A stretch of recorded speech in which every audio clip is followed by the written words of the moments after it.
چلتے ہیں رہنما تحریک انصاف فواد چودھری میڈیا سے گفتگو کر رہے ہیں۔ سمری جو ہے وہ کل وہ رات کو تقریباً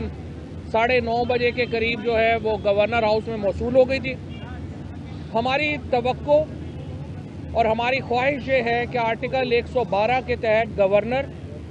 24 گھنٹے کا انتظار نہ کرے اور وہ فوری طور کے اوپر اسمبلی کی تحلیل کا حکم نامہ جاری کرے تاکہ نگران حکومت کے قیام کا جو عمل ہے وہ شروع ہو سکے۔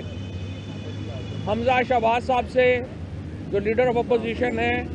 ان سے فارملی رابطہ جو ہے وہ کیا جا رہا ہے اور پرویز الہی صاحب انہیں اپنے جو نام ہیں وہ تجویز بھیج دیں گے۔ انہوں نے اپنے نام بھیجنے ہیں اور ہمیں امید ہے کہ وہ ذمہ داری کا مظاہرہ کریں گے اور ایسے نام ہی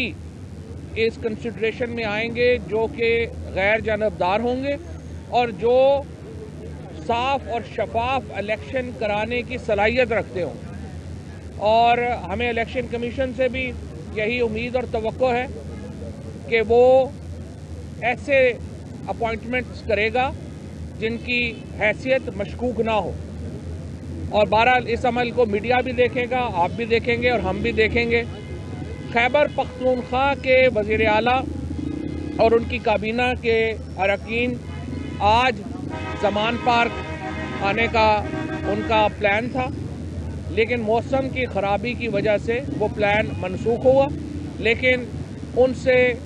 ٹیلی فون کے اوپر تفصیلی بات چیت ہو گئی ہے اور انہوں نے جو خیبر پختونخوا اسمبلی توڑنے کی جو سمری ہے یا جو ان کی ایڈوائس ہے وہ تیار کر لی ہے۔ ہم صرف انتظار کر رہے ہیں کہ پنجاب اسمبلی کی جو تحلیل کا وقت ہے وہ پورا ہو، یا اس سے پہلے اگر پنجاب کے گورنر تھوڑا سا اپنی انڈیپینڈنٹ حیثیت استعمال کریں، ایک بالکل ہی پارٹیزن نہ ہوں اور وہ اسمبلی کی تحلیل کا حکم نامہ جاری کر دیں، تو اس کے فوراً بعد خیبر پختونخوا کی اسمبلی جو ہے اس کی تحلیل کا حکم بھی جاری جو ہے وہ کر دیا جائے گا۔ اس کے ساتھ میں یہ کہنا چاہتا ہوں کہ جو آج الیکشن کمیشن نے فیصلہ کیا ہے کہ کراچی اور حیدرآباد میں جو انتخابات ہیں مقامی حکومتوں کے، بلدیاتی حکومتوں کے، وہ اپنے وقت پہ ہوں گے 15 تاریخ کو، یہ ایک درست فیصلہ ہے۔ لیکن یہاں پہ میں سپریم کورٹ کو کہنا چاہتا ہوں، اسلام آباد کا الیکشن کرانے کا حکم اسلام آباد کی ہائی کورٹ نے دیا تھا، اس حکم کو رانا ثناء اللہ اور جو موجودہ حکومت ہے اس نے اپنے جوتے کی نوک پہ رکھا اور اسلام آباد میں بلدیاتی الیکشن اب تک نہیں ہو سکے۔ اب سندھ ہائی کورٹ نے واضح طور کے اوپر یہ جو نئی برائلر ایم کیو ایم آئی ہے ان کی درخواست مسترد کی اور حکم دیا کہ الیکشن ہونے چاہیے، اور اس حکم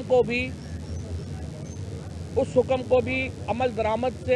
بچنے کی کوشش ہو رہی ہے۔ پی ڈی ایم میں شامل جماعتیں عوام سے اپنا منہ چھپا رہی ہیں، ان کی اس وقت یہ سیاسی حیثیت نہیں رہ گئی کہ وہ عوام کے ووٹ سے کنارہ کش ہونا چاہتی ہیں، عوام کو ووٹ کے حق سے محروم کرنے کی ایک جستجو اس وقت پی ڈی ایم میں شامل پارٹیاں کر رہی ہیں، چاہے وہ پیپلز پارٹی ہو، چاہے ایم کیو ایم ہو یا پی ایم ایل این ہو۔ یہ تمام جماعتیں اس وقت الیکشنوں سے بچنے کی کوشش کر رہی ہیں اور عوام کا سامنا کرنے سے کترا رہی ہیں۔ جمہوریت کی بنیاد ووٹ کے اوپر ہوتی ہے، اور اگر آپ ووٹ ہی نہیں کرانا چاہتے، الیکشن ہی نہیں کرانا چاہتے، تو پھر جمہوریت کا کوئی تصور رہ نہیں جاتا۔ لہٰذا میں سپریم کورٹ سے گزارش کروں گا اس ایٹیچیوڈ کا، اس ہائی کورٹس کے احکامات کی خلاف ورزی کا نوٹس لیا جائے اور یقینی بنایا جائے کہ انتخابات کے متعلق اسلام آباد میں بھی اور کراچی حیدرآباد میں بھی جو شیڈیول دیا گیا ہے اس کے اوپر مکمل عمل درآمد ہو۔ ہماری احتجاج کی کال جو تھی جو ہماری سندھ چیپٹر نے دی ہے علی زیدی صاحب نے وہ بھی برقرار ہے. یہ احتجاج میں اضافہ بھی ہو سکتا ہے, یہ احتجاج ملک گیر بھی ہو سکتا ہے, لہٰذا فوری طور کے اوپر ان کے اوپر عمل درآمد کرایا جائے اور انشاءاللہ تعالی اس کے بعد پنجاب اور خیبر پختونخوا اور نیشنل اسمبلی میں جو ہماری نشستیں ہیں ان کے اوپر انتخابات کی طرف بڑھا جائے. ہم تو کل بھی میں نے یہ بات کی تھی, آج پھر میں یہ بات کہنا چاہتا ہوں, ہم وفاقی حکومت کو یہ کہنا چاہتے ہیں آپ الیکشن سے کتنی دیر کترا لیں گے, آپ عوام سے کتنی دیر بھاگ لیں گے, آپ کو ووٹ کرانا پڑے گا. ابھی بھی وقت ہے, پاکستان کو مزید امتحانوں میں نہ ڈالیں, ہمارے ساتھ بیٹھے الیکشن کے فریم ورک کے اوپر بات کریں اور پورے ملک میں ایک ہی دن کے اوپر الیکشن جو ہیں وہ ہونے چاہیے. اس وقت 60% یعنی 500 کے قریب نشستوں کے اوپر انتخابات اب ہوں گے اور پھر صرف 6 مہینے کے بعد 400 کے قریب نشستوں کے اوپر الیکشن جو ہیں 350 پونے 400 کے اوپر الیکشن جو ہیں وہ دوبارہ ہوں گے. یہ ایک بے تکی بات ہے. اپنا عقل کو استعمال کریں اور ہمارے ساتھ بیٹھ کے الیکشن کا فریم ورک طے کریں تاکہ ملک میں ایک جمہوری ٹرانزیشن ہو, تاکہ ملک میں ایک آئینی ٹرانزیشن ہو. اور یہ ہمارا پیغام جو ہے وہ واضح ہے. دوسری صورت میں خیبر پختونخوا میں, پنجاب میں اور قومی اسمبلی میں ہمارے نشستوں کے اوپر الیکشن ہونا ضروری ہے. فواد صاحب, جو ایم کیو ایم کی باڈی لینگویج لگ رہی ہے, کل انہوں نے پی ڈی ایم کی حکومت کو تنقید کا نشانہ بنایا, تو اس تناظر میں صدر جو ہے وہ اعتماد کا ووٹ لینے کے لیے بھی پرائم منسٹر کو کہہ سکتے ہیں؟ دیکھیں, صدر وزیر اعظم کو اعتماد کا ووٹ لینے کا کہہ سکتے ہیں, ان کا آئینی حق ہے اور یہ ظاہر فیصلہ صدر صاحب نے کرنا ہے کہ کب وہ وزیر اعظم کو اعتماد کے ووٹ کا کہتا ہے. آج کابلی خان صاحب نے بات کی ہے کہ کابلی سے جو ہے پی ٹی آئی میں حصہ بن سکتی ہے, تو آپ نے کوئی آفر کی ہے تو پی ٹی آئی کا آگے جا کے حصہ بن جائے؟ دیکھیں, پہلی بات یہ ہے کہ چودھری پرویز الہی صاحب نے اور مونس الہی صاحب نے, حسین الہی صاحب نے کل بڑی یہ ایک میں سمجھتا ہوں کہ بڑی میگنینیمٹی کا اظہار کیا. انہوں نے بڑے پن کا ثبوت دیا جب انہوں نے یہ کہا کہ دیکھیے اسمبلی توڑنے وقت میں ہم یہ باتیں نہیں کریں گے, یوں لگے گا جیسے ہم بارگین کر رہے ہیں. یہ باتیں اب ہم بعد میں کریں گے, تو بعد میں ساری آپشن جو ہیں وہ سامنے ہوں گے, اس کو دیکھیں گے. لیاقت انصاری نگران سیٹ اپ کے حوالے سے کیا آپ لوگوں نے اپنی انٹرنل مشاورت شروع کر دی ہے اپنے ناموں کے حوالے سے؟ جی, ہم نے انٹرنل مشاورت شروع کر دی ہے اور وزیر اعلیٰ کے لیے ہم اپنے نام جو ہیں وہ چودھری پرویز الہی صاحب کو دیں گے اور چودھری پرویز الہی صاحب کی مشاورت سے پھر ظاہر ہے یہ نام جو آئین کے مطابق یہ ہے کہ وزیر اعلیٰ نے وہ نام جو ہے وہ آگے بھیجنے ہیں. ہم اپنے نام چودھری پرویز الہی صاحب. فواد بھائی, یہ بتائیں کہ آپ نے ابھی آفر کیا پی ڈی ایم کو کہ ہمارے ساتھ الیکشن پر بات کریں, اگر الیکشن کی ٹیبل پہ بات کرنے کے لیے بیٹھتے ہیں تو پھر اس میں کچھ مارجن دیں گے ڈیلے فیکٹر کا تاکہ انتخابات آگے ہو جائیں اور سارے ملک میں اکٹھے انتخاب ہو جائیں؟ دیکھیں, بات یہ ہے کہ آئین میں کوئی پروویژن نہیں ہے کہ ایک دفعہ سمری دے کے واپس ہو سکتی ہے. یہ تو قانونی نقطہ ہے اور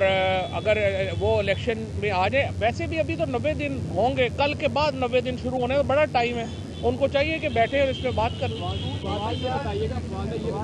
کہ الیکشن کی ڈیٹ کا تو آپ کہہ رہے ہیں کہ بیٹھے ہمارے ساتھ کریں اور دوسری جانب مزید ہے کہ الیکشن اپنے مقررہ وقت پر ہوں گے, کیا اسٹیبلشمنٹ کو کردار ادا کر سکتی ہے اس میں پر وقت الیکشن کروانے میں؟ اچھا, اسٹیبلشمنٹ ظاہر ہے ساری یہ حکومت یہ اسٹیبلشمنٹ کے سر کے اوپر کھڑی ہوئی ہے. یہاں پہ ابھی میں نے یہ خبر جو ہے وہ دیکھی ہے کہ جو جے آئی ٹی کے اراکین ہیں یہاں پہ, انہوں نے کس طریقے سے یہ کہا ہے کہ جو ان کے اوپر دباؤ ڈالا گیا ہے اور وہ اپنی ہی رپورٹ سے مکر گئے. یہ آج سے 2-3 دن پہلے سے یہ بات جو ہے وہ چل رہی ہے اور یہ خبریں آ رہی ہیں کہ ان کو دباؤ ڈالا جا رہا ہے رپورٹ سے بدلنے کے لیے. یہ ایک بڑی میں سمجھتا ہوں کہ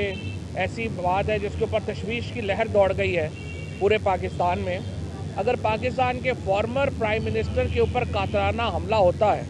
اور اس کی جوائنٹ انویسٹیگیشن ٹیم کو احکامات دیے جاتے ہیں کہ انہوں نے انویسٹیگیشن ایسے نہیں کرنی, ایسے کرنی ہے, فلانے کو شامل تفتیش نہیں کرنا, یہ بڑی فکر کی بات. اور یہ جو تفتیش ہے اس کو آزادانہ ہونے دیا جائے. آزادانہ تفتیش کے نتیجے میں جو بھی ملزمان آئیں گے ان کو عوام کے کٹہرے میں پیش ہونا پڑے گا, قانون کے کٹہرے میں تو وہ ہوں گے ہی. پاکستان کے سابق وزیر اعظم کے اوپر قاتلانہ حملہ, 13 لوگ زخمی, 1 شخص شہید,